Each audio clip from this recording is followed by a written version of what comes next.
Good morning, everybody. This is Deb from Just Do Something Homestead, and today we are going to make good old-fashioned rice pudding. This recipe is made in 2 steps. The first one is to cook your rice. So you're going to want to use cooked rice. All the other recipes that I've tried where you put in raw rice and you add more fluids, whether water or milk, it still came out crunchy.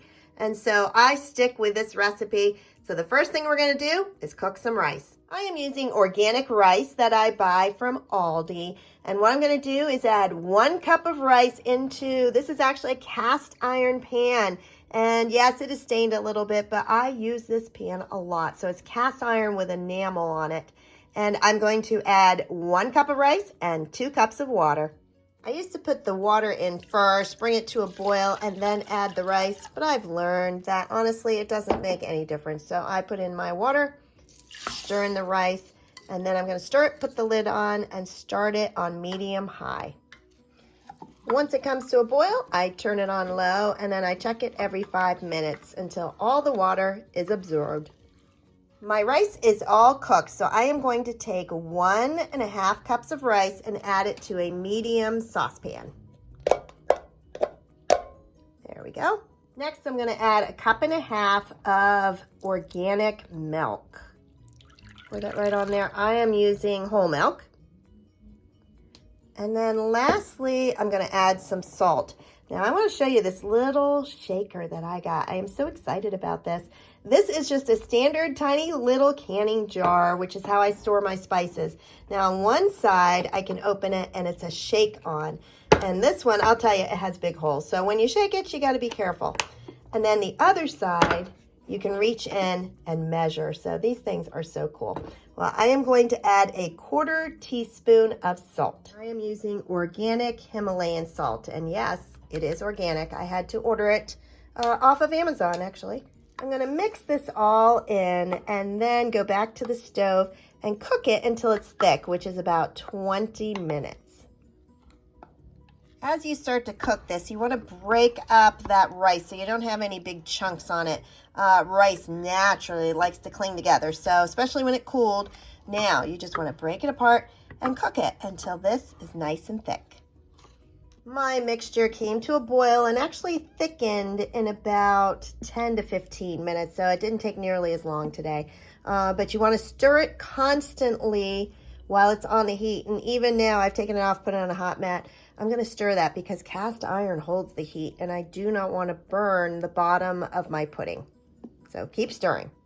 As you can see, it is pure white at this point. I am going to beat 1 egg, and since we raise our own eggs, it has a deep orange yolk. So this is going to darken up and be a beautiful shade of yellow. I'm going to use the same measuring cup that I used before to crack my egg, and you will be surprised how dark this yolk is. Look at that yolk. That is really deep orange. Now, the white that you see around it, that's just the milk that was still in the container, but I am going to beat it with my little egg beater, my hand one, and make it nice and fluffy.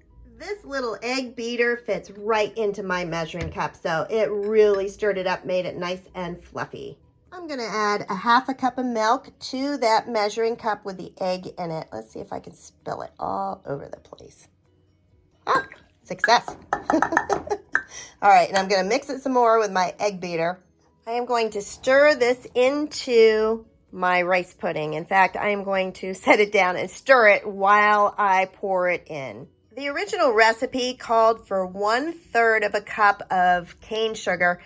I am cutting back sugar in all of our recipes, so you can sweeten it to your taste, but I am only going to add 1/8 cup of sugar. That is significantly less. But I think it is sweet enough. If you make it and decide you want to add more, you can always add more, but you can't take any away. And so stir that all into your pot. Back to the stove we go. This time, bring it to a boil and remove from heat. Once you remove it from the burner, you're going to stir in 1 tablespoon of butter, 1/4 teaspoon of cinnamon, and 1/2 teaspoon of organic vanilla. And you stir it all in. You can see it's nice and thick. Now, some people like to add raisins. It's very difficult to find organic raisins. I do not add them. I like to divide them into single servings, and so I put these in these wide mouth jars, and they seem to fit in there real well. Now, one thing I wanted to mention about the rice when I cook it, I try to do this at a meal. So tonight I used half of the rice for us, and then I kept a cup and a half for this recipe. And there you have it. This is a fantastic recipe. It is 100% organic. There's no bioengineered ingredients or GMO'd, no additives, preservatives, or artificial anything. I can slip on a plastic lid and put them in my refrigerator. That's a quick snack that you can grab. If you enjoyed this video, please like, subscribe, and share. Have a blessed day, everybody. Bye-bye.